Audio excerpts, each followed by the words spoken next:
Hello, everyone, and welcome back to the PropTech Ramble. I'm Charlotte, and I'm taking over from Michael today. We're back, and we're better than ever. I've got Ilana from Urbane Solutions on to talk about sustainability and Local Law 97. So, Ilana, do you want to introduce yourself?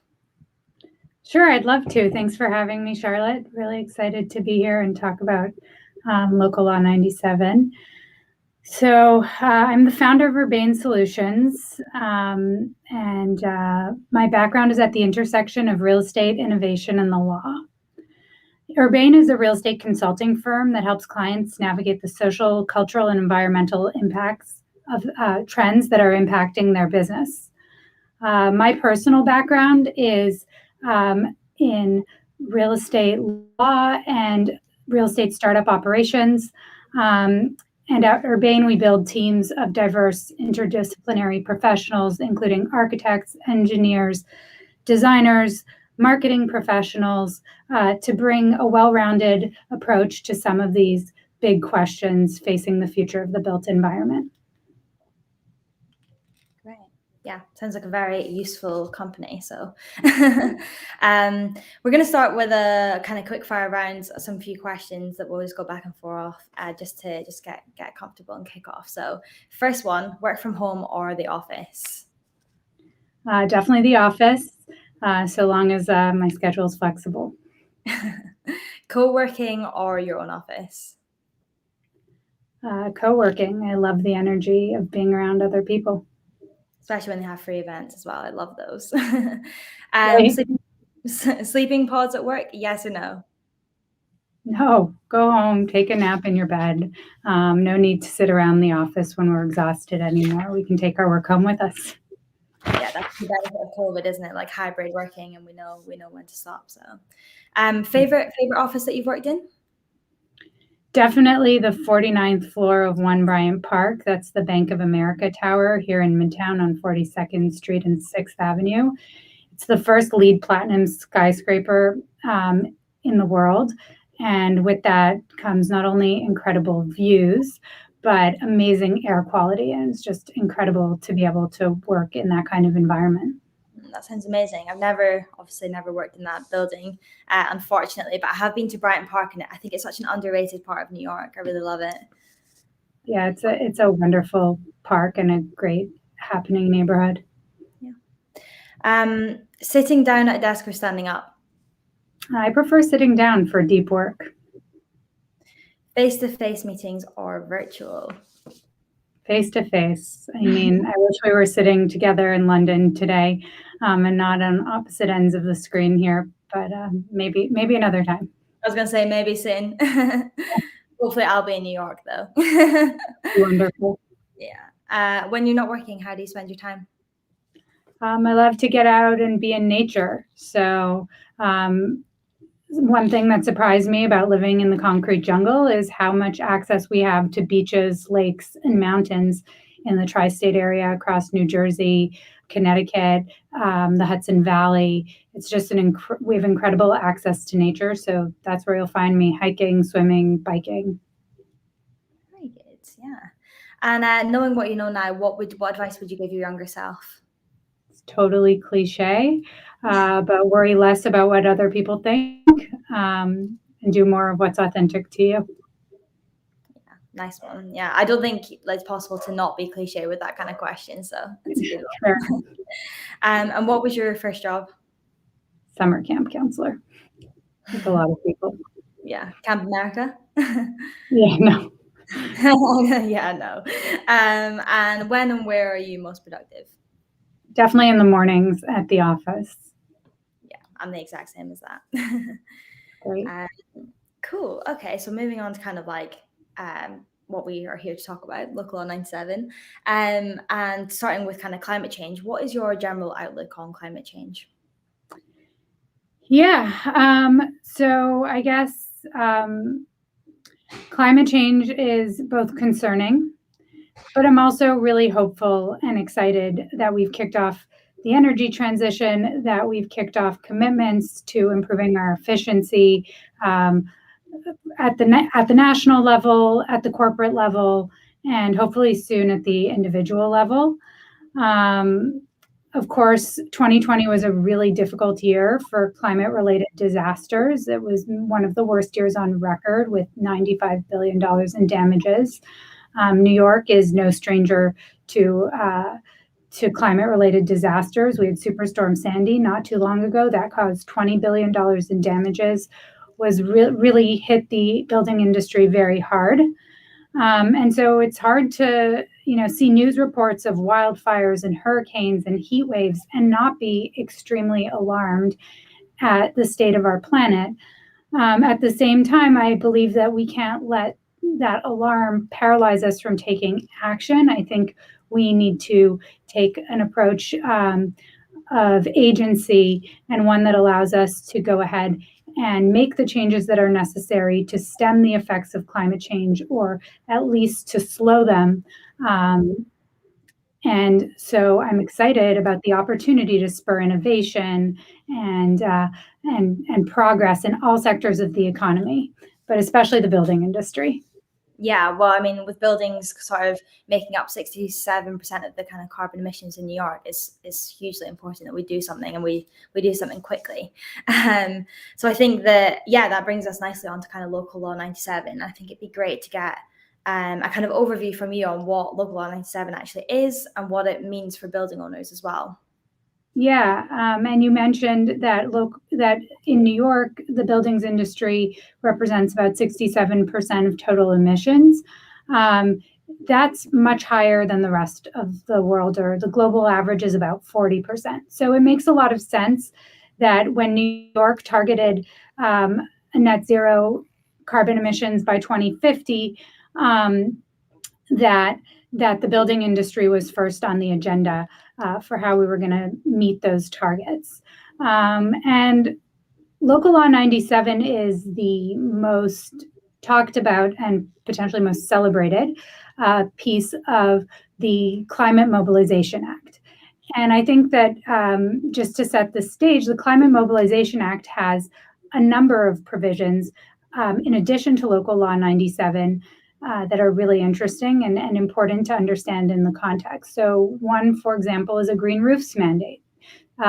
New buildings and buildings undergoing major roof renovations are now required to install solar panels or green roofs. Another one is is Local Law 96, the New York Sustainable Energy Loan Program, which establishes financing mechanisms for building owners to fund energy efficiency improvements and reduce their upfront costs and streamline the process of repaying the loans through an assessment on their tax bills. So the city has also thought about how these improvements are going to be financed, and that's in process. And the one that's kind of most visible, and I think the first step to implementing Local Law 97, is actually Local Law 95, which went into effect in 2020. And anybody who's in New York right now, or who's been in New York in the past year, has seen the building energy efficiency grades that were mandated under the Climate Mobilization Act, which essentially required every building to run their emissions through a calculator that gave them a score. You will walk around New York and see many buildings with scores of 1, 2, 3, 4 on 100 and failing grades of D. And is some like presented on like the door or the windows as you go in? Like, how do they show that?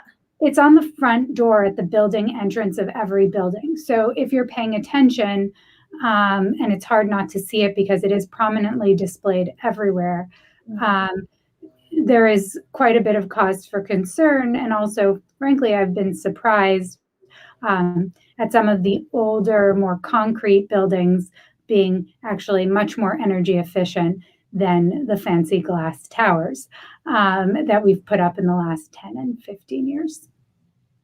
That's interesting. Do you think that's because they kind of like the stone is better at sort of ventilating and cooling and keeping the heat out versus glass, which obviously retains heat better or takes in sunlight? Yeah, I think they're better insulated. And that's sort of one of the approaches that, they have more concrete or brick on their facades, and that better insulates the building and leads to less loss and therefore greater energy efficiency.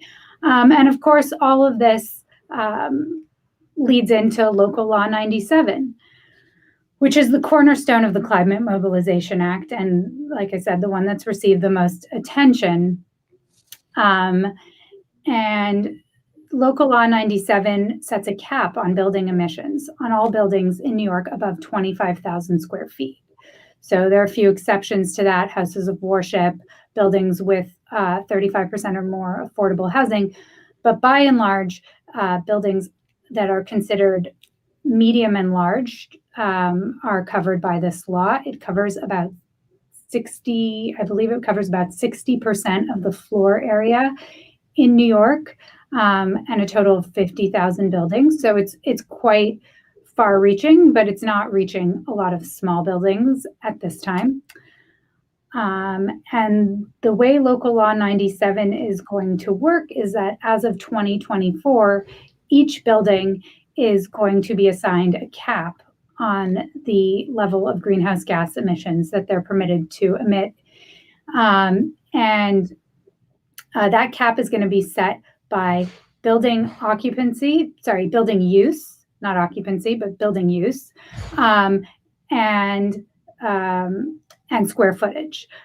So there are different categories. Obviously, hospitals are more energy intensive uses than offices, for example. So there are different allotments for different building types. And the first compliance period runs from 2024 to 2029. And according to estimates, that's going to cover about 20% of the 50,000 buildings that are covered by the law will be exceeding their emissions. So put another way, 80% of buildings are actually going to meet the 2024 to 2029 targets. And they are set to capture the highest emitting 20%. The second compliance period begins in 2030, and that's going to cover 80% of those buildings. So 2030 is coming very soon. And at that point, the emissions targets are going to become more strict and increase annually between 2030 and 2050, becoming increasingly decreasing over time. So having, permitting fewer emissions over time, as we need to do to reach 2050 targets. And so building owners who are covered by the law are going to have to report as of May 1st, 2025, for the previous year, their building emissions. And the fine is $268 per ton above the limit that a building emits in the year. And so for those buildings that are above the cap, they are looking at potential 6- and 7-figure fines, and those fines are annually recurring. And so there is an incentive to have a really tight understanding of overall emissions and also how day-to-day operations are affecting those emissions. Yeah.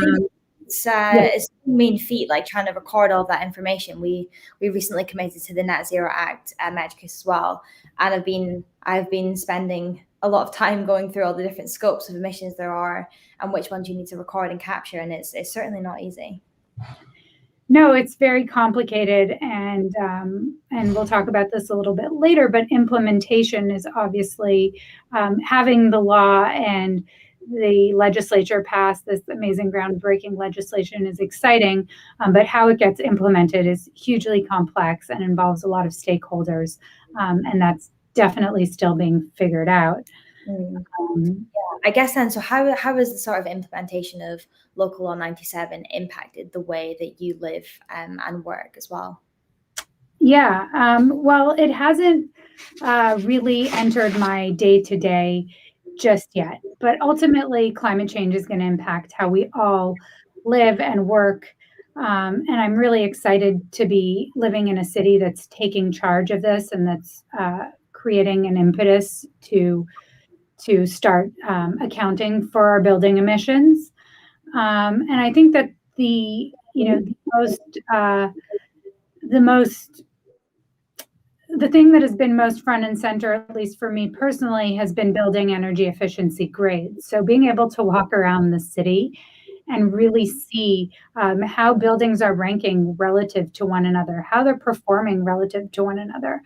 And I live in a condo building, and the condo board sent out a message to all the owners when the grade went up, saying, we see this, we understand that there's a compliance period coming up in 2024, and we have engaged the proper consultants to come in and start advising us on how we improve our efficiency, so that if possible, the condo owners are not left paying fines. So I think that's been really interesting to me, the condo and co-op impacts of this. I think we tend to think of Local Law 97 affecting commercial property owners because of its size and owners of large multifamily rentals, but it's affecting condo and co-ops as well. They are covered by the law, and so individuals have definitely been put on notice by the building energy grades that that they need to take a look at their building's emissions. That's really interesting. I didn't know that. And I think in terms of awareness, just as you say, like, it's really hard not to notice that each building's being graded. And it kind of brings home like how much carbon emissions that buildings do actually create. Like, I think that 67% stat will shock quite a lot of people. Because usually, I mean, you think of cars or airplanes or those sorts of things when you think of carbon emissions, but buildings have a massive, massive part to play as well. So yeah, it's energy usage, of course, and also the direct burning of fossil fuels for heating and cooling. And that's a major issue that's being addressed by technology and retrofits. So how has the industry sort of received this new implementation of the law then? Has there been any sort of pushback on it or kind of criticisms of the law? Yeah, so I think that as New Yorkers, we're really proud of the climate legislation that we have, and we're very excited to be leading the charge. At the same time, as I mentioned earlier, I think there are some concerns about implementation. So we've seen the industry take steps towards sustainability. I mentioned Bank of America Tower was the first LEED Platinum building that has been it's the first LEED Platinum certified building. We've had Tishman Speyer last week made a commitment to net zero emissions from their operations in 2050. JLL, Brookfield have made similar commitments. And I think this is being pushed by not only the companies themselves and their own investors, but also their customers, which are big corporate tenants who also have net zero commitments. And so I think the industry has been making investments in sustainability and in energy efficiency improvements. And what Local Law 97 does is puts strict penalties for failing to meet, imposes strict penalties for failing to meet these targets. And so it's spurring the industry into action faster than they may have on their own. That being said, one of the major criticisms of the way the law has been implemented is that it doesn't account for building density. It's a well-known fact of sustainable urban planning that density is usually beneficial for the environment. And yet, building owners who have densified their buildings are going to be penalized because more people means more energy use. And so that's one issue that the law hasn't addressed. And that's in part because it looks at emissions, absolute emissions, as opposed to how efficient the building is being given its density. And so emissions are obviously the target. Reducing emissions is what we need to do globally in order to address climate change. But it's the way the law is crafted, it lacks nuance around density. So that's one big issue.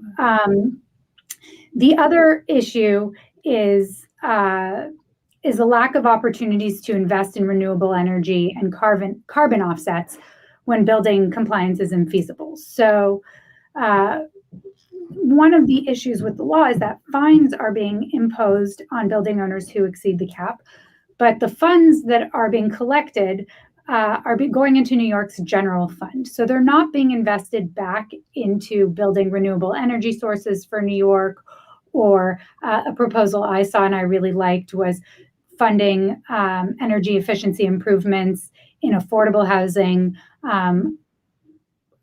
or other ways to make the city more efficient. And so that's been a criticism. Overall, I think building owners and environmental groups agree that we need to invest in a cleaner energy future. And so I think the real estate industry would like to see any fines and penalties assessed go to those investments. Yeah, definitely. And if you personally could change any one thing about the law, what would you change? Oh, that's a good question. Yeah, I think it's some of what I've just mentioned. I think the one thing that would be really beneficial is to have building owners have more compliance choices. Of course, energy efficiency and reduced emissions is the goal, and nobody is arguing with that. I think all stakeholders are now aligned that we must take action against climate change immediately and imminently. But I think that we should make sure that we are taking a multifaceted strategy or approach, and that includes trying to get renewable sources of energy onto the grid in New York, and specifically in New York City, which is just not the case today. Yeah, that makes sense.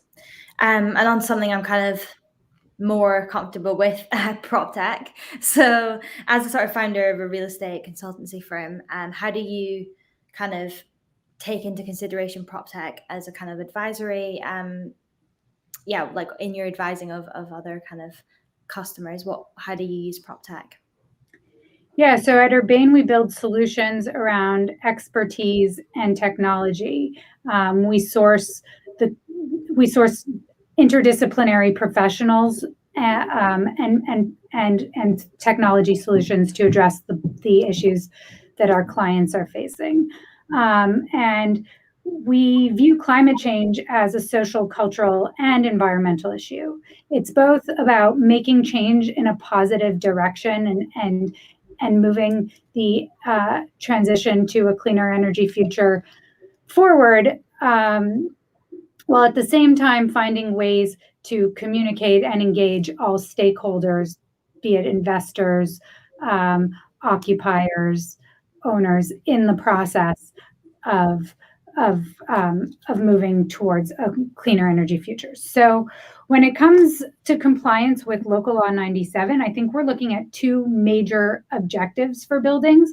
One is to reduce energy usage. So looking for operational efficiencies, all of the low-hanging fruit, making sure your building systems are well maintained and running optimally, replacing incandescent light bulbs with LEDs. All of the low-hanging fruit are sort of the operational changes that can contribute to building energy efficiency.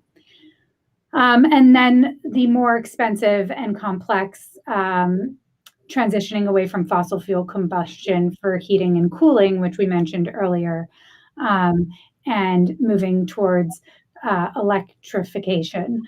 So those are the two big buckets. And ultimately, there's a lot of time to plan. Buildings have, 80% of buildings have until 2030 to come under the cap. And so with that in mind, I think that you have to start with awareness and education. So thank you for having me today and allowing me to talk about this. I think fewer owners than should be worrying about this are worrying about this. So I hope that we're going to be talking about it a lot more over the next few years.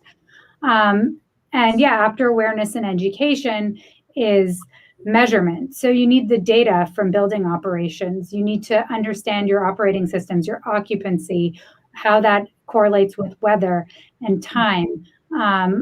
And having a really tight grasp on the data allows owners to optimize their building operations to save on electricity, save money, while also maximizing tenant comfort. And so, of course, PropTech, I think PropTech is actually most advanced when it comes to monitoring and measurement. And there are lots of really strong players in this industry, including Metricus, of course,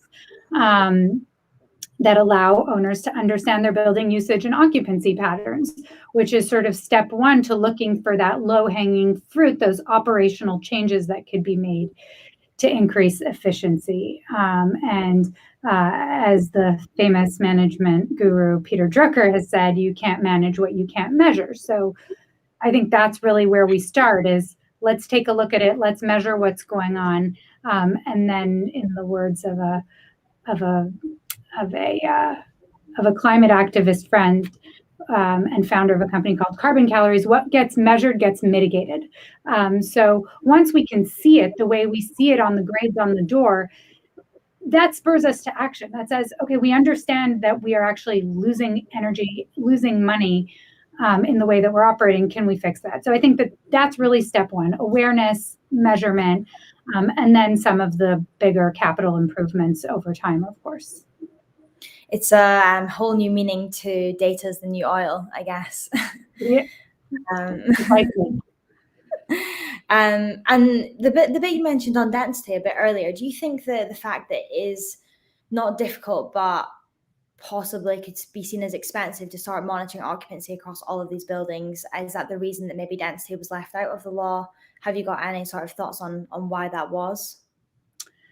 I think sometimes legislation is a blunt instrument, and this, it's a result of many negotiations. I think that many parties tried to have density accounted for. I'm not familiar with the entire legislative history, but density just happened to lose out as one of the factors to consider. It's the categories of building usage are based on building codes, I believe. And so, again, blunt instrument, an office that it has a law firm in it versus a trading desk has very different energy needs.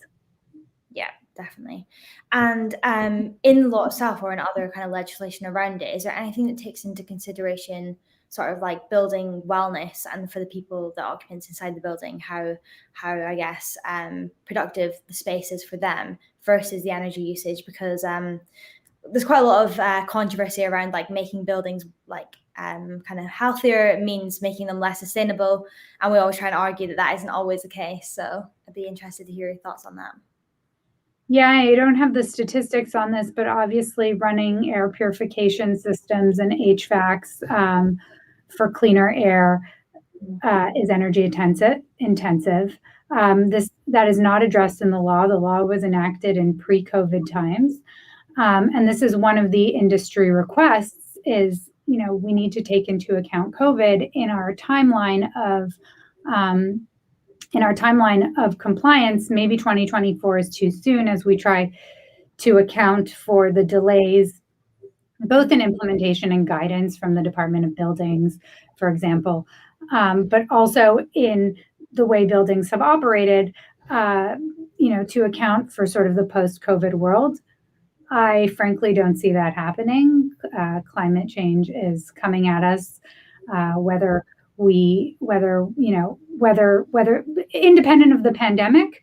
And so we have to deal with that as well. And so I think that I'd be surprised if we see the timeline pushed back. But you did mention air quality, and I think that there is an interesting facet of Local Law 97, which is a reason for really it's forcing emissions reductions over offsets or renewable energy credits or other alternative compliance methods, is a concern that buildings in poorer areas are going to continue to emit harmful greenhouse gases into the surrounding areas, and that's an air quality issue for the neighborhoods. So I think Local Law 97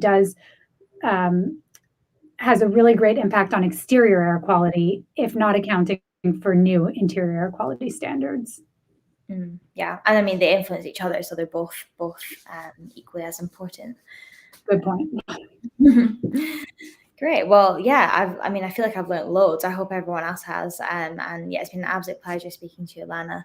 And if anyone, still got questions, feel free to reach out or ask them now. And you can also head over to the Metricus website, where we have written up a blog that we did with Ilana on everything that you need to know about Local Law 97. Next week, we've got Sam and Michael talking about the new release of Helix, which is very exciting and may or may not touch on indoor air quality. So I guess you'll just have to wait until then. But thank you very much, everyone. And thank you, Ilana. Thanks, Charlotte. This was amazing. And feel free to reach out to me if you have any questions. I'd be happy to talk some more. Great. Thank you so much. Bye. Thanks.